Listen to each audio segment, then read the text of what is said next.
What would you do if a simple question could change someone's life forever? Think about it. Sometimes, all it takes is the courage to speak up.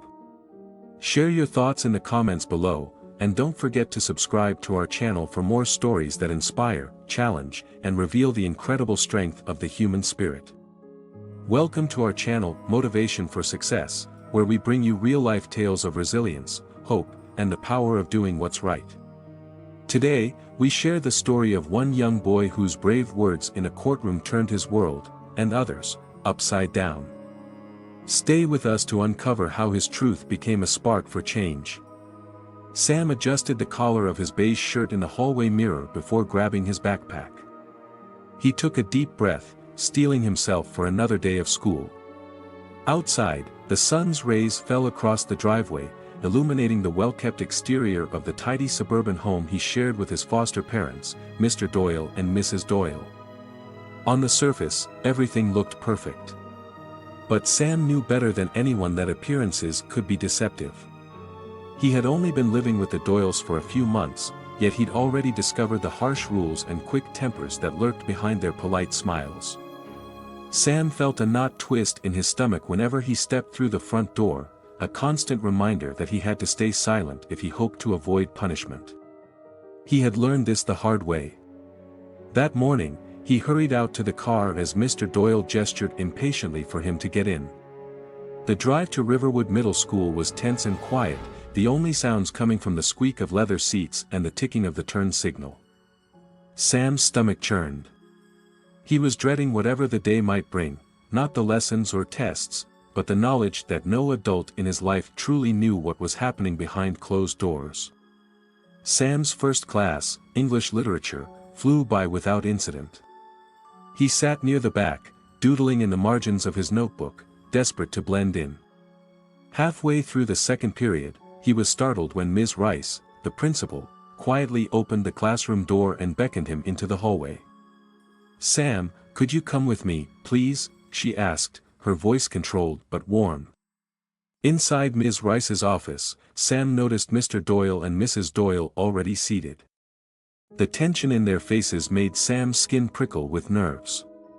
Ms. Rice offered Sam a chair opposite the Doyles, then calmly explained why she had called this meeting. "One of your teachers, Miss Kingston, mentioned she's been worried about you," the principal said, folding her hands on her desk. "She's noticed you've been withdrawn. You've also come to school with a few bruises." Sam felt his heart hammer in his chest. He risked a glance at Mr. Doyle, whose expression was unreadable except for a slight narrowing of his eyes. Mrs. Doyle forced a tight-lipped smile and set a hand protectively on her purse. "Sam." Ms. Rice pressed gently. "Is there anything you'd like to tell us?" He swallowed hard. Even if he had the words, fear jammed them in his throat. He could practically feel Mr. Doyle's glare against his skin. He settled for a small shake of his head. "I'm fine," he managed to say. Mrs. Doyle let out a saccharine laugh. "See? He's just adjusting. We've tried so hard to make him comfortable, but it takes time for kids who've been through the system." Ms. Rice nodded slowly, unconvinced. "Well, Sam, remember you can come to me or to Ms. Kingston if you ever need to talk." With that, she ended the meeting, and Sam left, flanked by his foster parents. The last thing he felt was Mr. Doyle's hand clamping onto his shoulder, accompanied by a near-silent whisper, "We'll discuss this at home." That evening, Sam retreated to his room as soon as he finished the dinner dishes. Over the past weeks, he had learned to stay out of Mr. Doyle's way if he didn't want to get yelled at, or worse. The Doyles had a knack for putting on a good face for the neighbors and teachers. Their refrigerator boasted pictures of them smiling happily, arms around Sam's shoulders. Yet in private, they acted like Sam was more trouble than he was worth. He shut his bedroom door quietly, dropping his backpack by the desk, then collapsed onto the bed. He had an old photo tucked under his pillow, a creased snapshot of his biological family from years ago. Sometimes, he couldn't help but wonder if he'd ever truly feel safe again. Through the thin walls, he heard the Doyles arguing in the living room. Mrs. Doyle, stop spending so much. The monthly check only stretches so far. Mr. Doyle, don't start this again. As long as we have Sam, the checks will keep coming.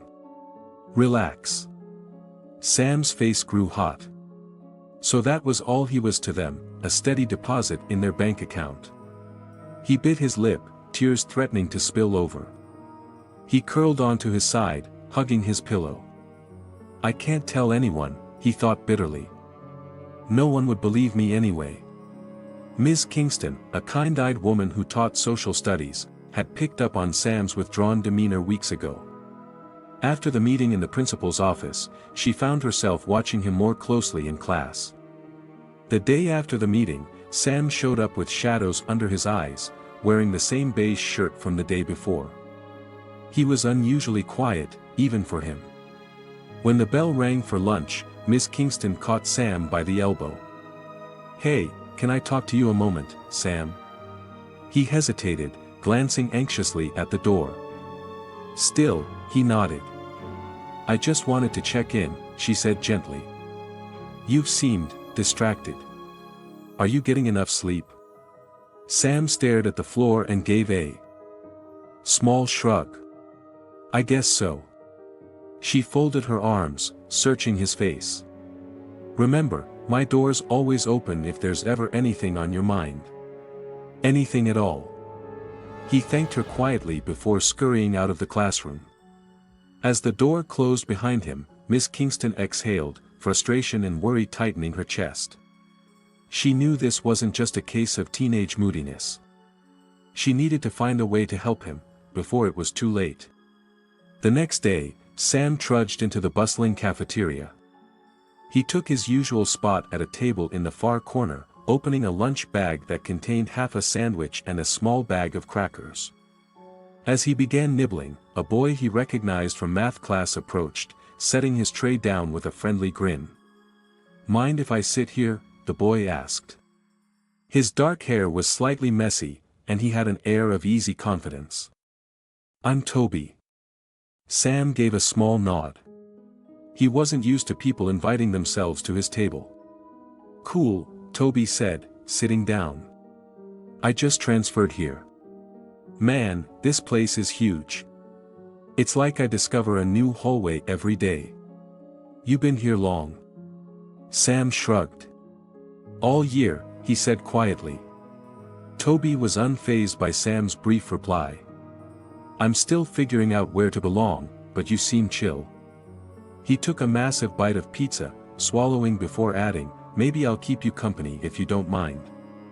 Sure, Sam murmured.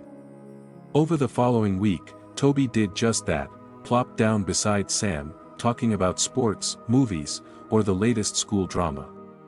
Sam mostly listened, occasionally managing a faint smile. In that short time, Toby's casual kindness began to chip away at Sam's isolation. One afternoon, in physical education class, Sam accidentally rolled up his sleeve while reaching for a basketball. Toby glimpsed a purple bruise near Sam's elbow.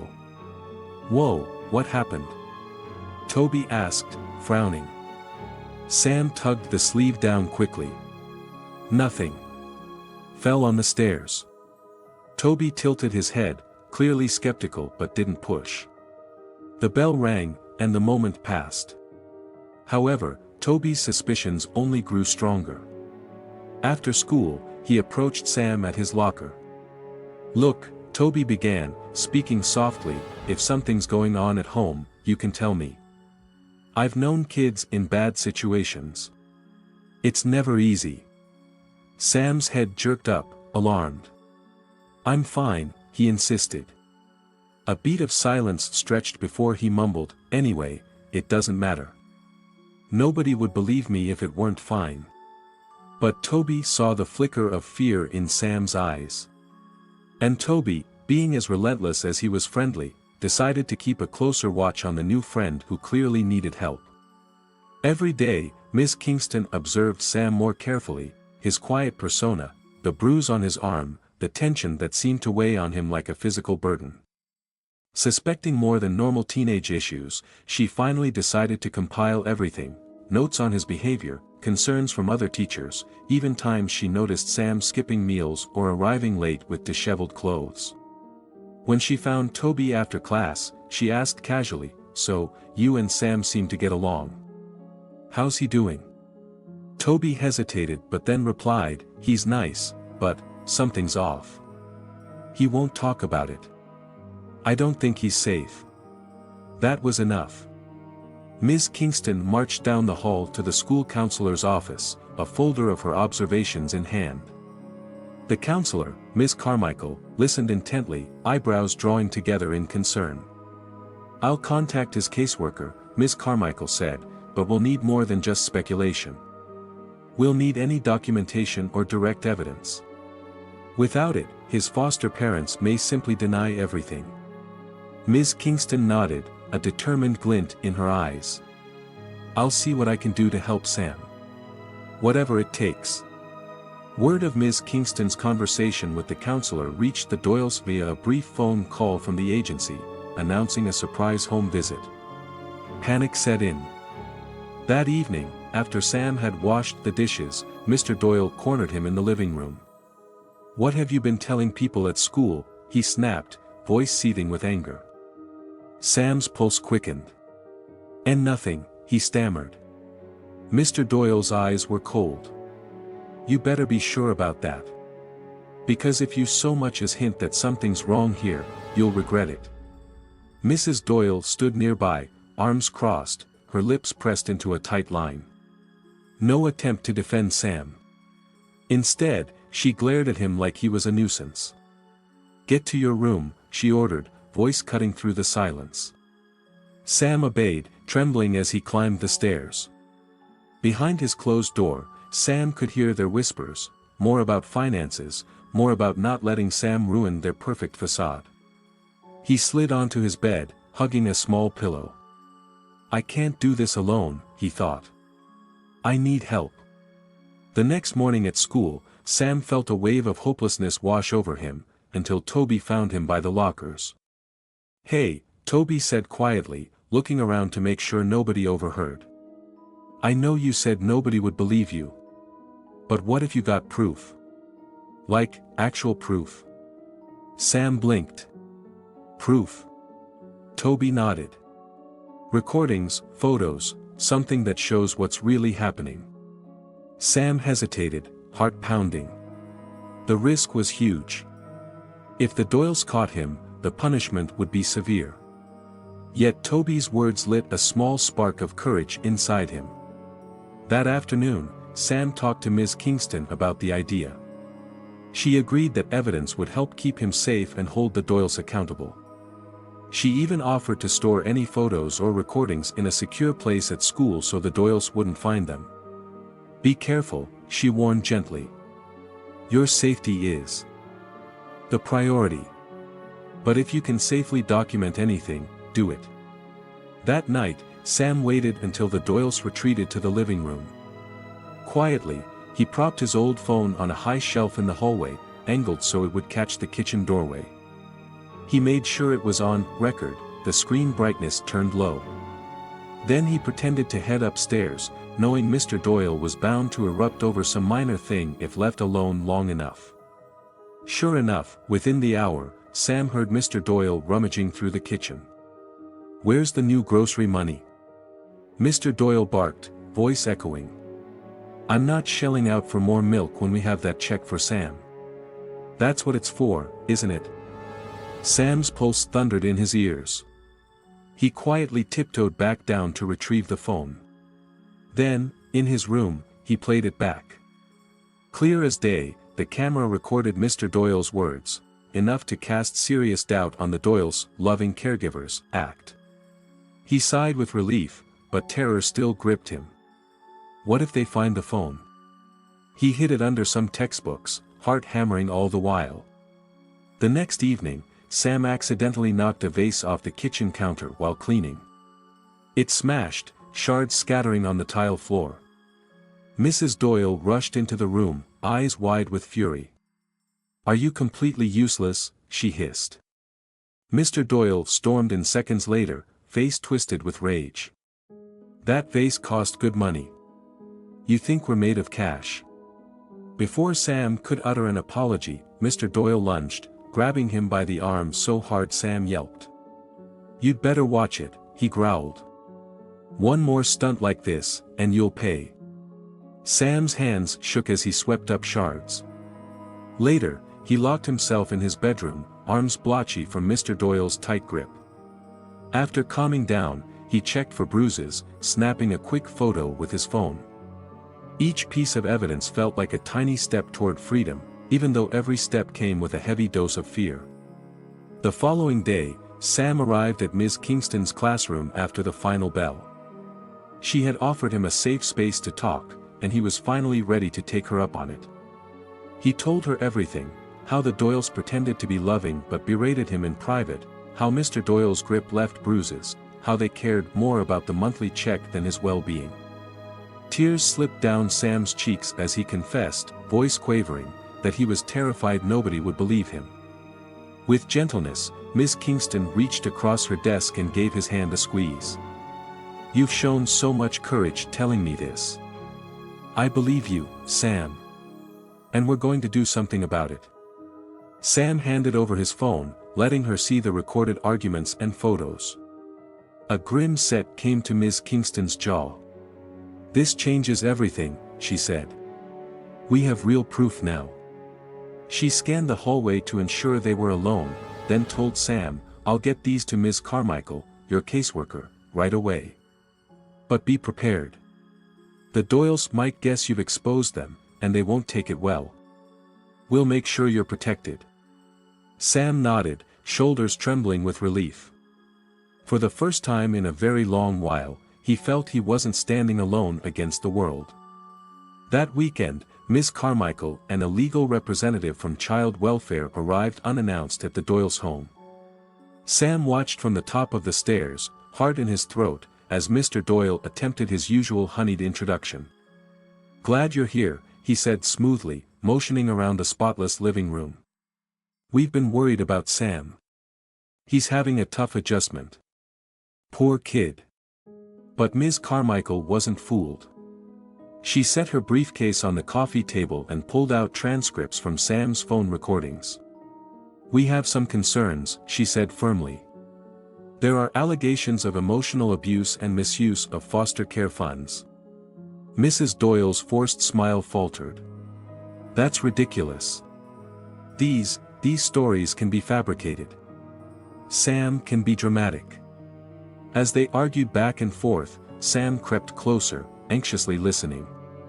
Ms. Carmichael laid out the evidence, photos of bruises, the recorded phone call capturing Mr. Doyle's callous words about money. Mr. Doyle's composure cracked. His voice shot up in anger, but Ms. Carmichael calmly took notes on every denial. "We will file for an emergency hearing," Ms. Carmichael said, face unreadable. "Until then, Sam stays here, but we will be conducting unannounced visits." Sam's heart soared and sank simultaneously.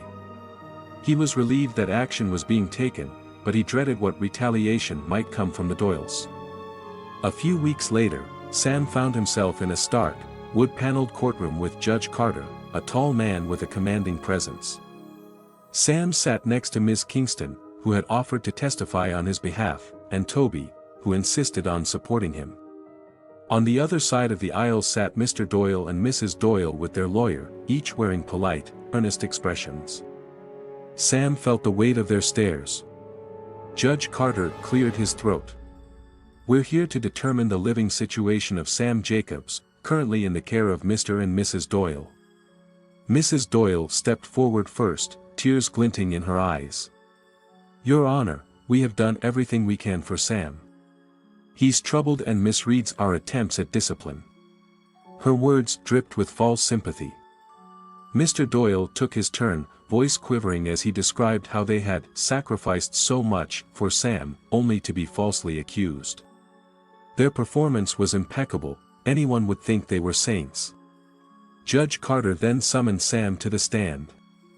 Sam's hands trembled, but he took a steadying breath.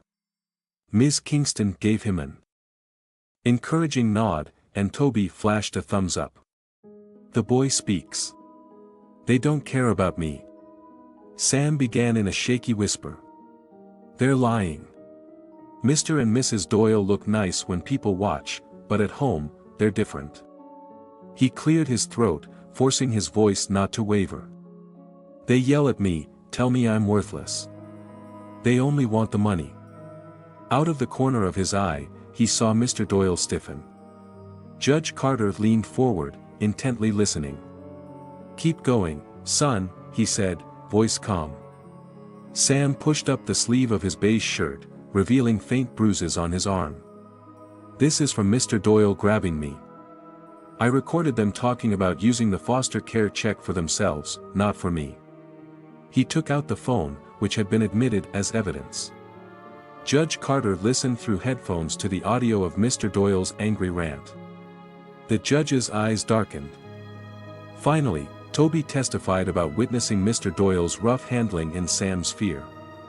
Then Ms. Kingston presented her documentation of concerns, notes, pictures, even statements from other teachers.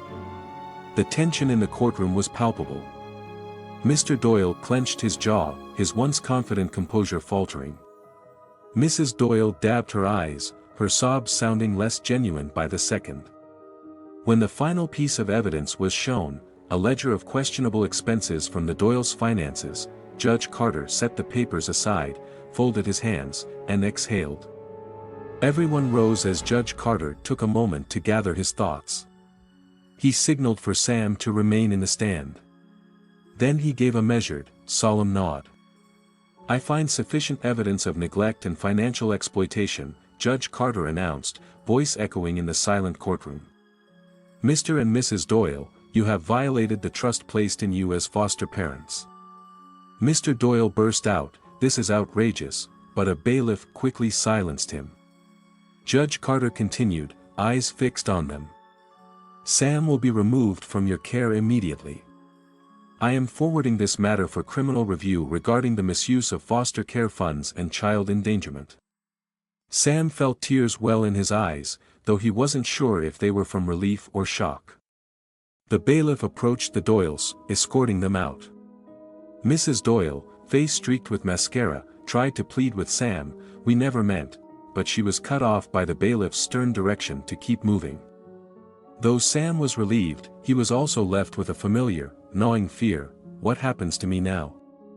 He sat on a bench outside the courtroom, hands pressed together, a swirl of emotions in his chest.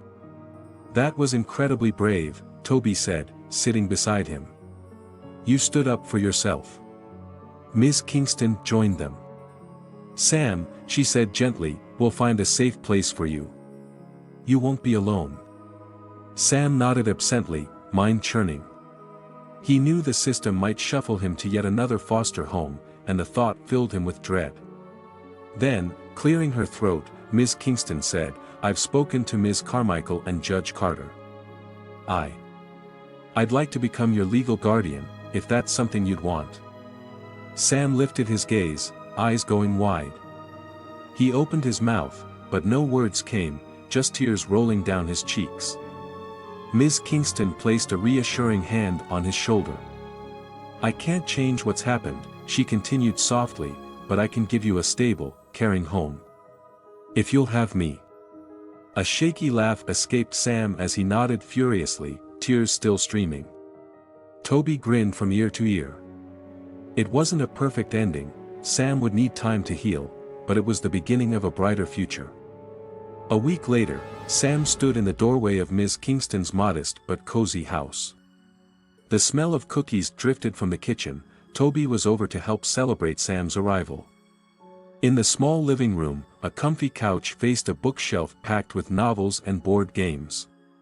It felt warm, inviting, unlike the staged and cold environment he'd left behind at the Doyles. He carried his backpack upstairs to a tidy bedroom Ms. Kingston had prepared. A fresh set of sheets and pillows in calming, neutral colors lay on the bed.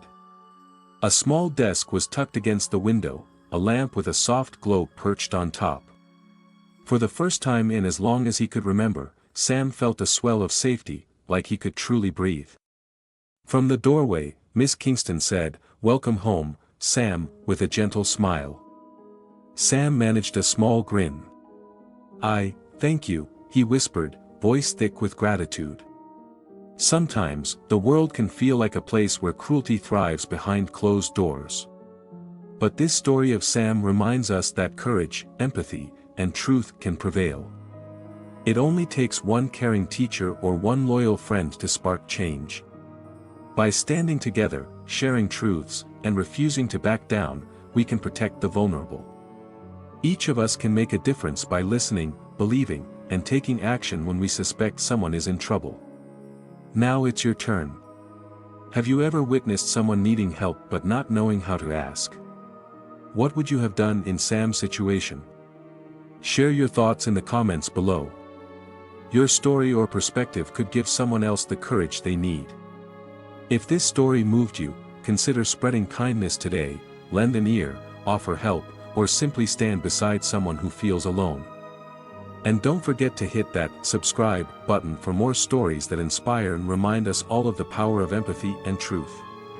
Thank you for watching and reading until the end. Remember, one compassionate act can change a life. Let's make the world a better place, one story at a time.